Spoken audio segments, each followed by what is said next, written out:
Alright, here I am with the much promised follow-up to my Blackheart video.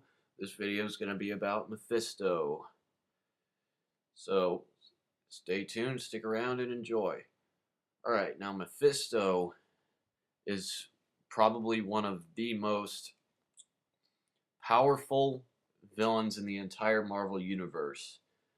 Um, he's the ruler of Hell. Well, he's the ruler of a hell in the Marvel universe, and much like much like Satan himself, Mephisto can be very, very persuasive because his speciality is pacts. Where like if you're a if your life is going miserable, well, and there's something bad going on, then Mephisto can fix it. You just have to sort of sign your soul to him, and he'll fix it. But in return, your soul is cursed to be inside of his realm, to be tortured for the rest of eternity. That's sort of how Mephisto works.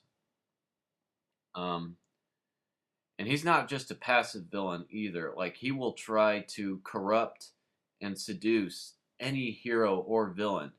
For example, in his first appearance in Silver Surfer #3, Mephisto tries to tempt the Surfer into giving up his soul to be together with his love again. And though Silver Surfer is tortured, very badly mentally tortured by seeing the image of his dead wife, he resists Mephisto. And because of that, but Mephisto wasn't even deterred by that, because he kept going on to try to tempt even more heroes like Thor and Daredevil, and most recently Spider-Man in the One More Day story arc, where when Peter Parker's Aunt May is shot by one of the Kingpin's thugs, Mephisto basically offers Peter Parker a chance for all the huge, grave mistakes in his life to be fixed. So Peter Parker basically signs his soul to Mephisto, and then after that, all the bad events. Basically, Peter Parker's entire life's timeline is altered and changed. Like, he never met Mary Jane, Harry Osborn was never killed, and Aunt May is back to normal. Which.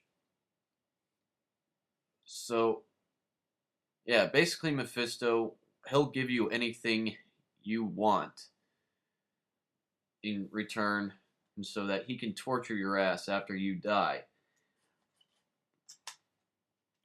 But that's not his only gimmick. Mephisto is a really, really sadistic character. Like, for example, when the Vision and the Scarlet Witch, in their uh, double comic book series during the 80s, I believe it was, when they became romantically involved, the Scarlet Witch wanted to have children, so she decided that since the Vision is an android, and since they can't really they can't really reproduce by physical means, Scarlet Witch decided she would use her mutant powers to try to create children of her own. But Mephisto, being the sick fucker that he is, he decided to change the Scarlet Witch's two children into two horrendous spawns of Satan, which this completely drives Scarlet Witch insane. And on top of that, he even murdered Hawkeye's wife, Mockingbird, and he took her soul into hell and basically began torturing her. He did the same thing with Doctor Doom's mother, Cynthia Von Doom. And, of course, both Hawkeye and Doctor Doom, they both fought valiantly to reclaim the souls of their loved ones so that they could actually find eternal peace instead of eternal suffering. However, Mephisto has actually done one good thing. Well, it's good depending on who you are, but you could say he was the creator of Ghost Rider. this is kind of a long and confusing. This is kind of a long and confusing explanation, and even I'm gonna have a little bit of trouble trying to explain it, but I'll do it in the best way that I can. Basically, uh, Ghost Rider. The Ghost Rider entity is actually an ancient demon called Zarathos.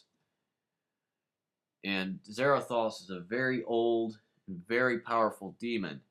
And when Zarathos was actually, when he was awakened by this indigenous Native American tribe, he was worshipped and loved by all the members of that tribe and all the other tribes.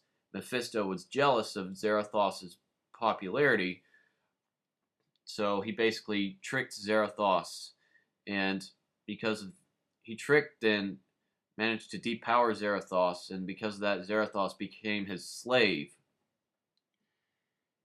And eventually, he bonded Zarathos' spirit to Johnny Blaze, and that's how Johnny Blaze became the Ghost Rider. Uh, and then, and that's not the only Ghost Rider he created. He also created the second Ghost Rider, Danny Ketch, because as he ended up killing Noble Kale, who is Danny and Johnny's ancestor. But the weird thing is, Mephisto wasn't actually able to get Noble Kale's soul so that he could torture him and use his soul to become a Ghost Rider. Noble Kale, he was a big cultist who had a lot of magical cultist powers of his own, and because of that, he was sort of immune to not only Mephisto's powers of seduction and torment. He was also immune to heaven, to the angels and gods' allure.